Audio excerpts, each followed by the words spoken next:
Hello everyone and welcome back. If you've been a viewer of the channel for a while, you'll know that I am a big fan of the X100 series of cameras from Fuji, so when the GFX100RF was announced, I was pretty excited to see what they came up with. Thankfully, the folks over at Fujifilm USA were able to send me a loaner for a few weeks so I could try it and make this video review for you guys. As usual, no money changed hands and they don't have any input on what I say in this video. Now, in order to really get a feel for this camera and base my review off of real-world experience, not just shooting test charts in my studio, we packed our bags and spent 4 days on a photography road trip around the Olympic Peninsula.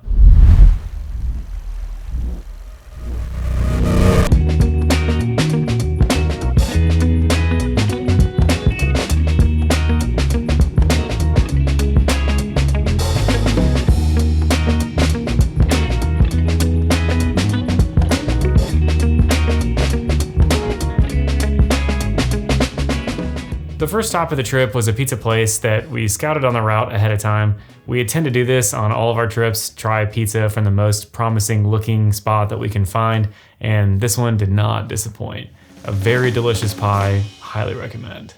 The next location was completely unplanned, but from the road we saw this massive nuclear tower, so Jillian Googled it from the passenger seat, and apparently this was a project to build 2 nuclear reactors that was halted in 1983 due to cost overruns and funding issues. The unfinished plant is now a publicly accessible business park, so yeah, I mean, we pretty much had to check it out.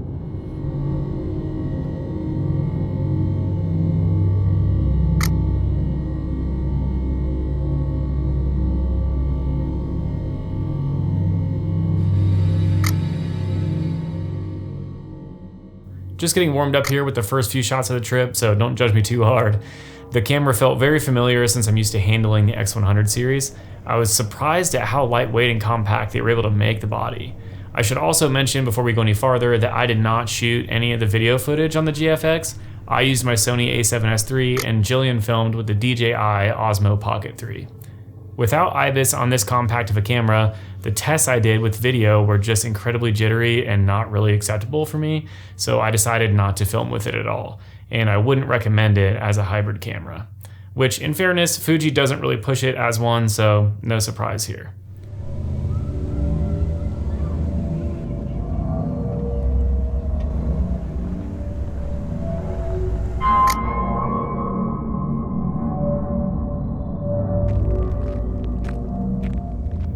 From here, we got back on the route and kept heading west.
The native aspect ratio of the GFX sensor is 4:3, which is different than the 3:2 that you may be used to coming from an ASPC sensor or full frame cameras.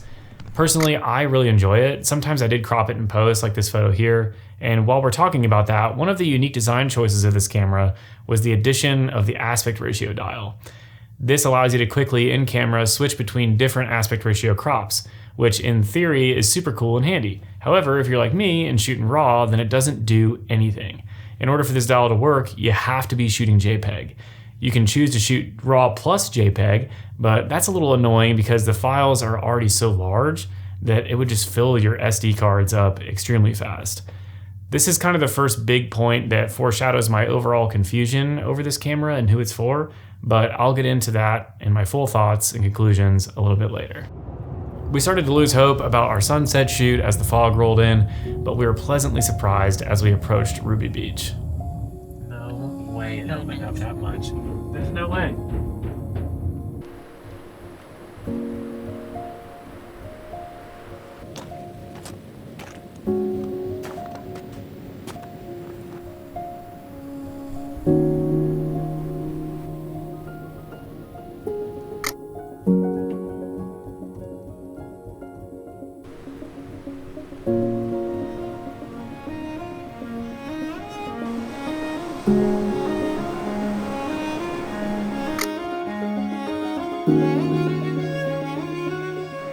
The image quality of this camera is of course absolutely mind-blowing.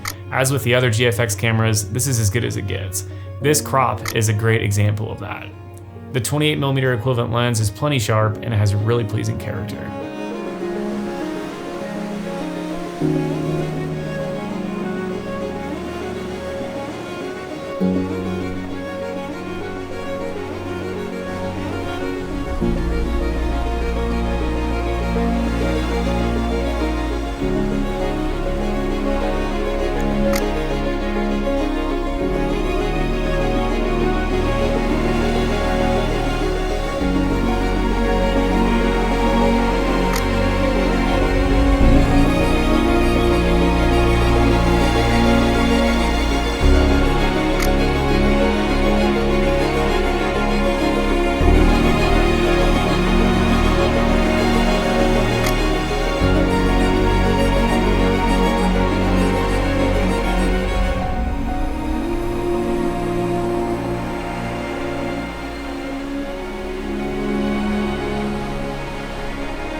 The camera does have this lever on the front that's used for cropping the field of view to simulate different focal lengths, such as 35, 50, etc. And you can use this while shooting in RAW, but it only affects the preview while you're looking through the viewfinder while you're shooting. It doesn't reflect on the back of the camera after you take the image, and it doesn't save the crop data into the RAW file for Lightroom to see. Again, all of this can be solved by shooting JPEG plus RAW or just JPEGs, but like, come on dude, this camera is after taxes pushing $6,000. Who's spending that kind of money to shoot JPEGs?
As the sun began to set, I pushed the camera into higher ISOs, and the images are still totally usable even at ranges around 3200. This is one massive advantage of the GFX sensors. They are incredibly clean, which is a good thing because with the built-in lens only being an f4 and not having IBIS, your only other option for low light situations is to use a tripod, which frankly for me defeats the spirit of having such a small and portable camera.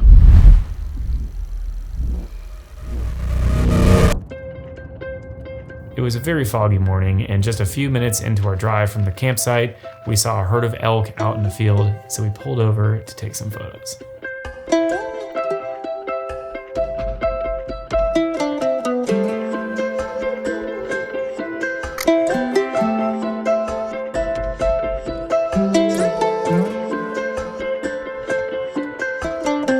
We want the fog. Gotta have that fog. Do drip. Wait, do you remember the best feature about this hat, though? Mm-hmm. There it is.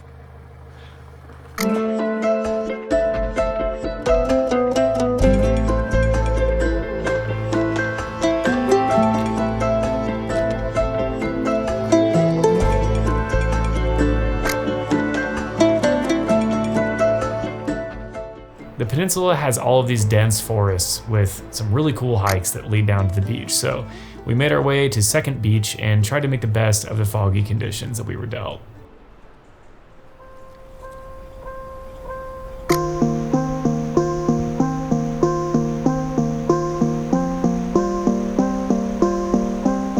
This camera is not weather sealed by default, but it does include the required lens hood and filter adapter to make it weather sealed in the box, which is nice. You switched your hat. I did switch my hat. I got two. I mean, as much as the convertible feature is convenient, it gets kind of old after a minute, so.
It's going in the video. It's going in the video.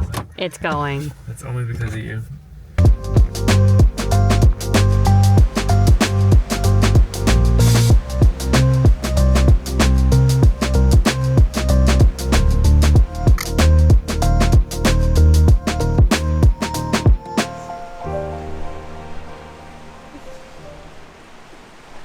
Well, what the f happened here? Let's talk about it. All the photos in this video were shot in RAW and edited with my DS preset system for Lightroom. This entire concept came to life because I wanted to be able to edit my digital photos convincingly enough to mesh well with all the film photography in my portfolio. I recently expanded the system for the first time with DSO2, so there are now 2 sets of presets that were designed to complement each other, not replace one another, in order to add even more flexibility and a variety of looks for just about any situation you can throw at it.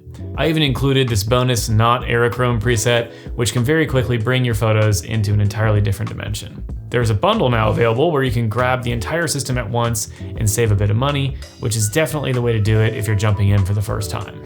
I've included really helpful assets like a reference guide written by me to explain the intended use case and design of each look and how to get the most out of them, and a full-on editing walkthrough video where I take you through my process of editing digital images.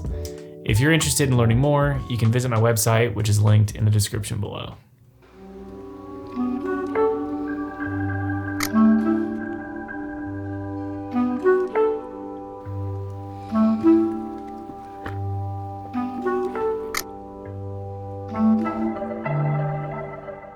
After Cape Flattery, we caught a bit of sunshine along the drive, so we decided to stop and have some lunch before heading to Rialto Beach.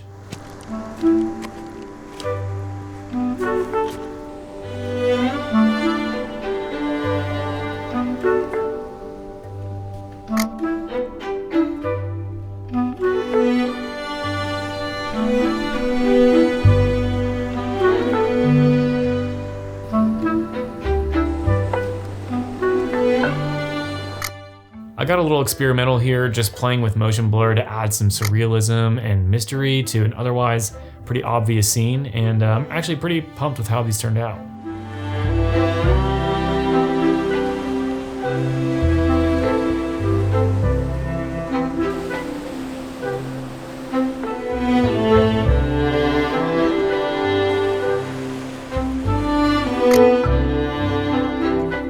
So as you can see, we got straight up skunked on the sunset, but we waited until the very last minute just in case, and nothing changed.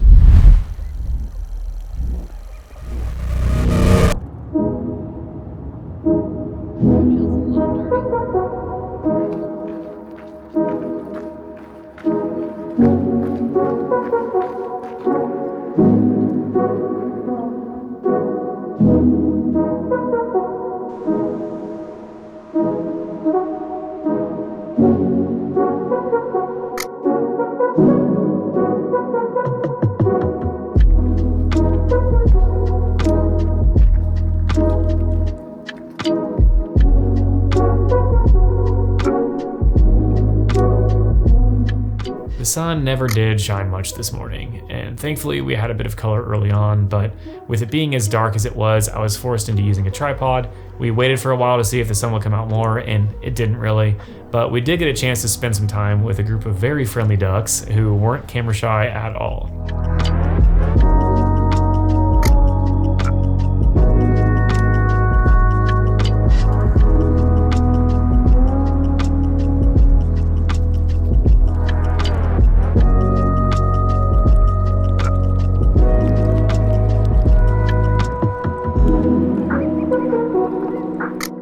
The animal eye focus did a really good job here. As a whole, the autofocus of this camera did a pretty good job and is really on par with the X100 series of cameras. So I'll keep it simple here and just say this. For sports, not a great choice. For everyday moments, usually perfectly fine.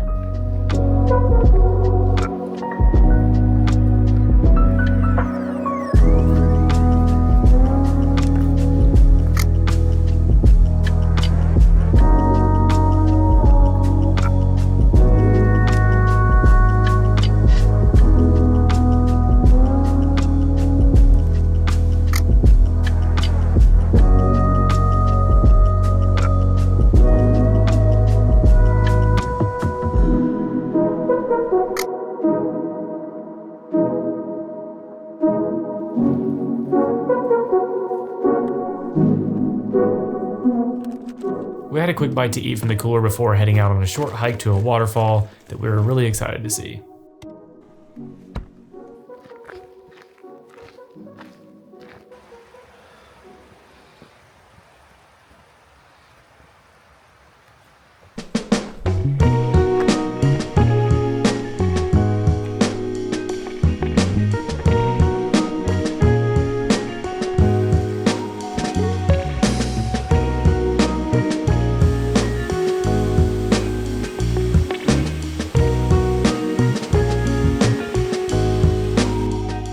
This is one instance where the 28mm equivalent actually wasn't wide enough to fit the image I wanted, so I took a bunch of overlapping photos and then stitched them together in post-production to make this massive file, and it definitely saved me here. After looking at all my other compositions, this was definitely the best one. Our next stop was Port Angeles, where we'd spend a decent amount of time and where we were set to stay in a cheap roadside motel for the night. Unfortunately, the wildfire smoke had also rolled in over the mountains, which was sure to cause some issues photography-wise. Hey guys, let's shoot a 28mm from 4 miles away. That sounds like a good idea. Yeah, let's do that. Hey, let's drive as far away from this town as we can and take pictures of it instead of while we're in the town. Let's just go as far out as we can get. Bring that 28mm prime with you. That's a good choice. Stupid. This is stupid.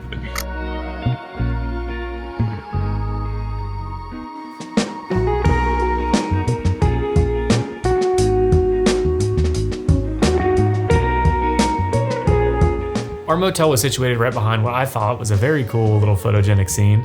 I had a lot of fun playing around here with different compositions, looking for something unique.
One thing that I really want to drive home here is just how amazing it is to have this insane image quality in such a small camera body. The level of craftsmanship is really very high. It feels super solid.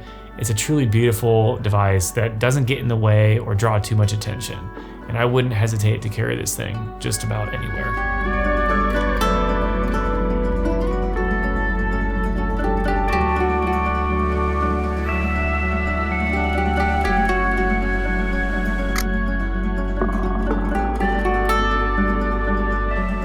The sunset was a crazy shade of red because of the wildfire smoke, and it also made for an interesting color palette for the evening.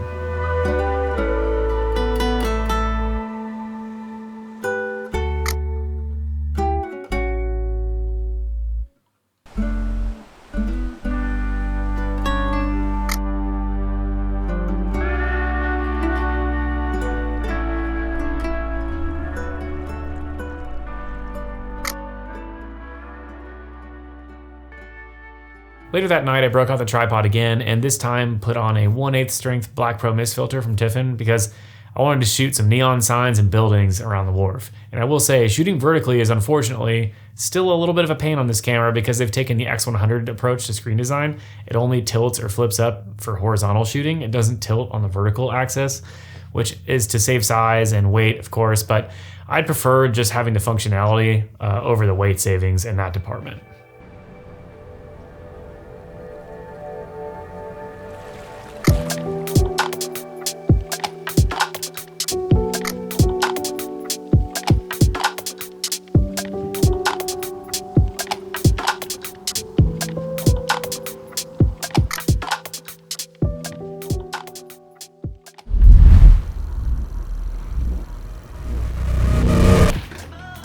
We woke up miserably early the next day with hopes of catching a nice sunrise up on Hurricane Ridge.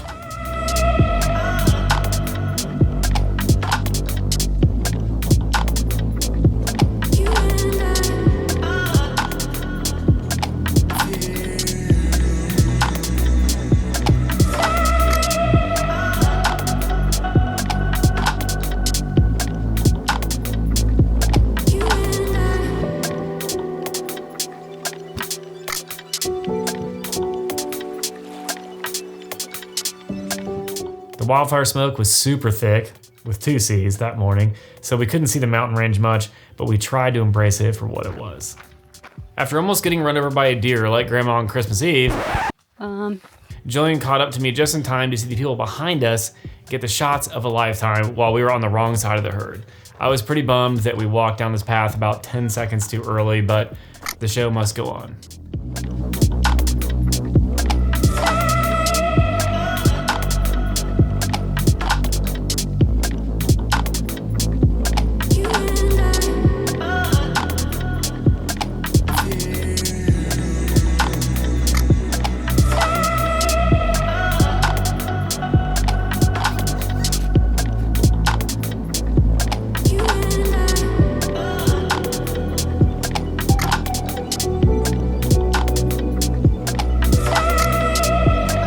Back in Port Angeles, there was a really nice glowing fog layer over the ocean, so I spent some time here taking photos of the docks and this heron who is practically posing for me on the rocks.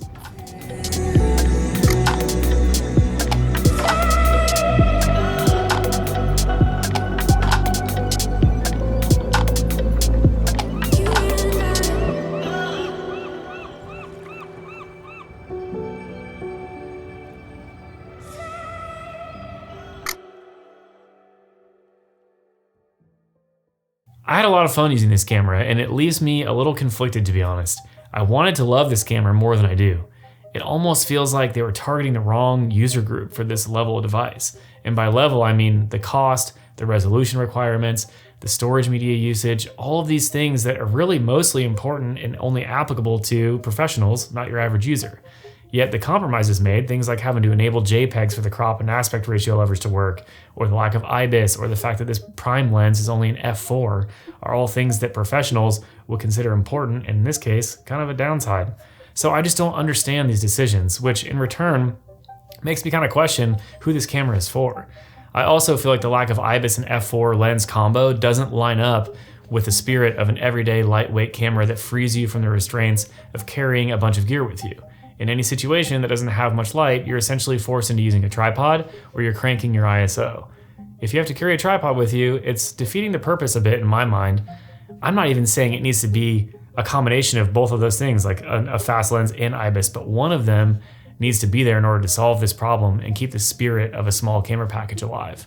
Things like dual card slots, the big beautiful sensor, and image quality are upgrades over the X100 series for sure, but that's honestly all I can come up with.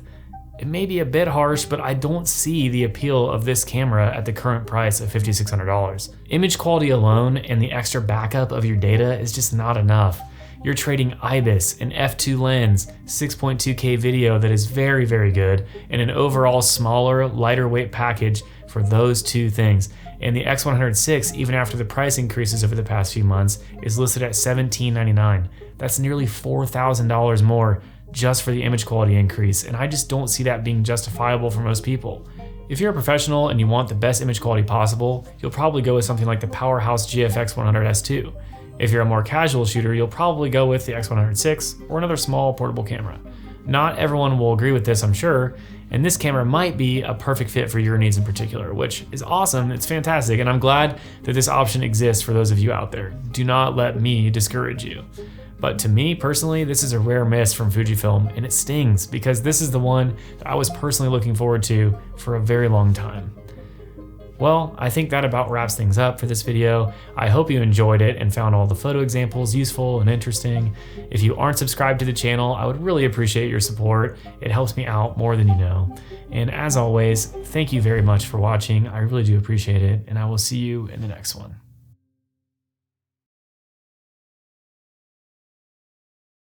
After almost getting run over by a deer like Grandma on Christmas After almost getting run over by a deer like Grandma on Christmas Eve. No, shut up, shut up. Stop laughing, it's getting dark out. All right.